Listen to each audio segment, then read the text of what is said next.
Hello there, welcome to episode 38 of Never Mind the Bullens. This is your bite-sized Everton podcast and vodcast. I'm Mike Peters. You may well be able to hear Ted in the background if you're watching on the vodcast. He may literally pop up at some point in the next few minutes. But if you listen on the podcast, then you'll hear a lovely sort of, well, literally purring, as I was, about aspects of Everton's performance tonight. Recording this slightly breathlessly after the full-time whistle at Ellen Road.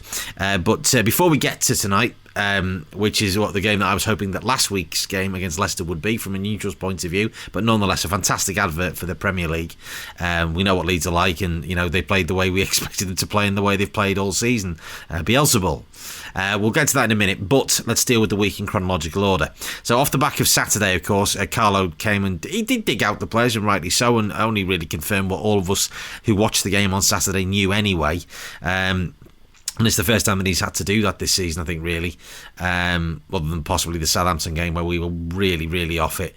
But certainly that was a sort of akin to the Wolves game last season. Off the back of that, of course, we had the transfer window on Monday, transfer deadline day, which I think, all things considered, has been a pretty good window for Everton in terms of the players that we've got off the wage bill, which obviously has been the target for a while, to try and ease the wage bill. Bernard apart, obviously we've got rid of some big earners. Mopes is obviously still hanging around in the background, but Yannick Bolasie obviously off the books, and a number of other players off out to get first team football. Anthony Gordon I'm particularly pleased about, because obviously he wasn't getting a look in, and I was getting frustrated because with him, and I've mentioned this many times on the podcast over the last few months, when we've sort of needed maybe something a little bit different that he could have provided, and obviously he is rated, you know, we've just given him a 5-year contract, but he just wasn't getting the opportunity. So great opportunity for him at Preston, of course, a club renowned for doing a great job with their loan players, a really good breeding ground. He'll get good coaching there, and he'll come back in the summer a stronger player. Of that I have no doubt at all. In terms of the incomings, obviously Josh King, and I've mentioned him numerous times on this podcast. In fact, I mentioned him earlier in January as a player that we really should be looking at getting, and obviously we have been looking at him for a while, but weren't prepared to go and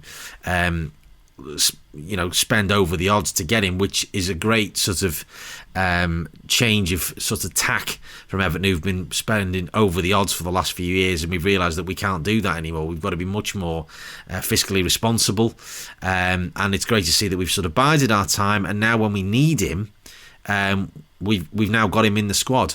Not really an opportunity for him to judge what he's going to be able to offer based on tonight. He was on the pitch for a few minutes, didn't really do a lot. He's going to have to work really hard. Difficult to come in when you've been playing Championship football, even though it's a bit of a mad league. To be able to come in, you've not met your teammates, you've not had time to integrate yourself. Difficult to judge that tonight, but I definitely think he'll be a good addition as an attacking player. And whether he digs in with a few, chips in with a few goals, that would be great to see as well. But we shall see his hopefully bear fruits over the coming months, and hopefully he will stay beyond the summer as well. As regards tonight, mad game. Absolutely mad game. Great game if you're neutral to watch. Really, really terrific stuff. But if you got skin in the game, goodness me, that was what a bit of a nail biter that was for both Leeds, I'm sure, Leeds fans and for Everton fans as well. Fantastic to see Andre Gomez perform the way he did tonight. He was magnificent. I think that's his best game in probably 18 months, if not longer. And what was interesting about it was the fact that his energy levels were brilliant. His passing was superb. That pass to release Luca Dean for the first goal was terrific. But what was the position that he picked up tonight was playing as a deeper line two, one of a deeper line two, with Abdoulaye Doucouré, effectively Abdoulaye Doucouré fulfilling the role that he Ghana's role, where Andre was so comfortable, and I wonder if that was part of it tonight. He knew exactly the position he wanted to play, and he was so effective. It was great to see. Gylfi Sigurdsson, of course, getting a goal. He danced through the Leeds defence. That was poor from their point of view, from literally, well, say from front to back, but certainly at the back. Liam Cooper and their central defenders not covering themselves in glory in terms of tracking his run. But a goal and an assist from him tonight. He was poor on Saturday, and he really we needed a reaction from all the players, and there's no question that we got one. The work rate, throwing bodies under the line when we were really under the cosh in the second half, and Leeds consider themselves very unfortunate not to have got a point on that. We couldn't really quibble if they'd got an equaliser, but players really really doing what we needed them to do to really grind out a result. But I was completely confident after Saturday that we would go and put in a performance like that. So that's terrific to see.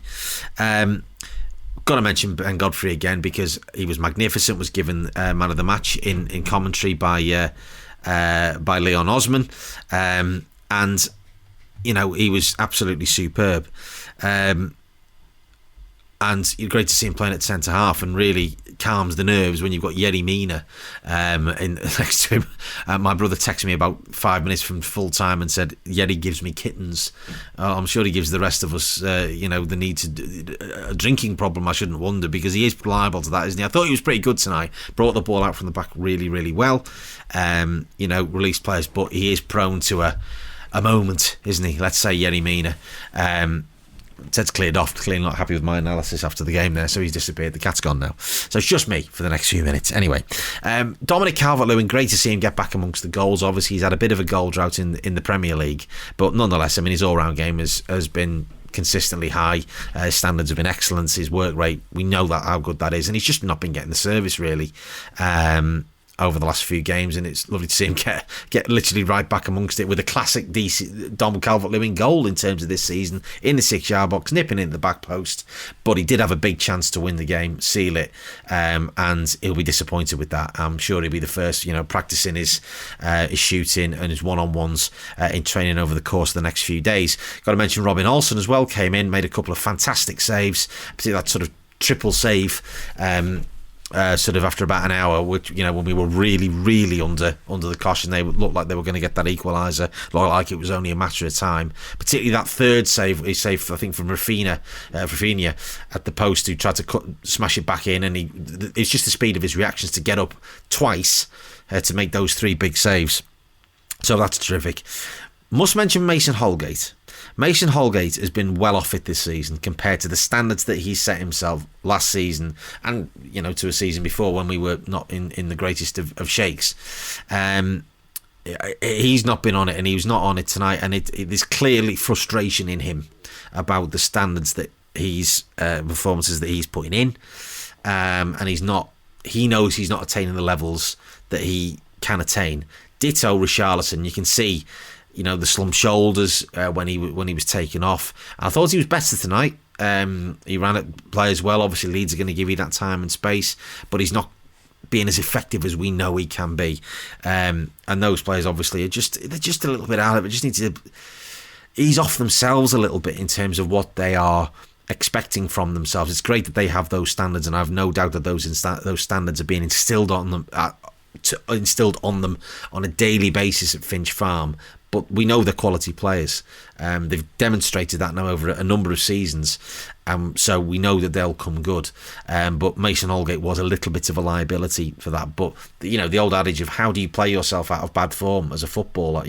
How do you get yourself out of that? You have to play yourself out, but you've got to give him the game time. But it was great to see Michael Keane come on and just calm everything down and just make a few crucial interceptions and be, as he's been the whole season, and giving him a little bit of a rest when he's been so in the in the team all season. He's been an absolute linchpin.